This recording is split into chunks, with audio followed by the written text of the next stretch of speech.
بسم اللہ الرحمن الرحیم۔ 7 موقع پر غیبت کرنا جائز ہے۔ غیبت کرنا حرام ہے، لیکن چند خاص ضرورت کے موقع پر غیبت کی رخصت ہے۔ ظلم کو دور کرنے کے لیے کسی ایسے شخص یعنی بادشاہ یا قاضی کے سامنے غیبت کرنا جو ظلم کو دور کرنے پر قادر ہو۔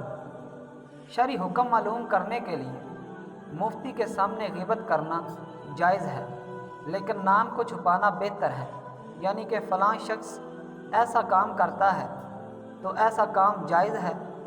کسی کی شر سے بچانے کے لیے اس کی غیبت کرنا، جیسے گواہ اور رویوں پر جرح اور اعتراض کرنا۔ علانیہ گناہ کرنے والوں کی غیبت کرنا، البتہ صرف اسی گناہ کا تذکرہ جائز ہے جو علانیہ کرتے ہیں، مخفی گناہوں کا ذکر جائز نہیں۔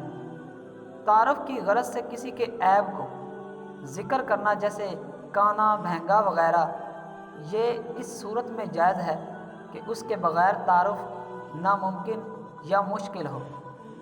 کسی مسلمان کو دین یا دنیا کے نقصان سے بچانے کے لیے کسی کی غیبت کرنا، جیسے کسی شخص کا عقیدہ خراب ہو اور کوئی مسلمان اس سے تعلق رکھتا ہو تو اس کے سامنے اس برے عقیدہ والے شخص کی حالت بیان کرنا جائز ہے۔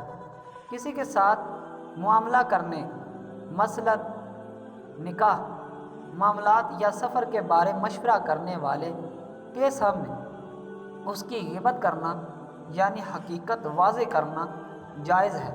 یعنی کوئی آپ سے کسی کے بارے میں مشورہ پوچھے کہ فلاں شخص کے ساتھ سفر کرتا ہوں، وہ کیسا بندہ ہے، تو آپ اس کی حقیقت واضح کر سکتے ہیں۔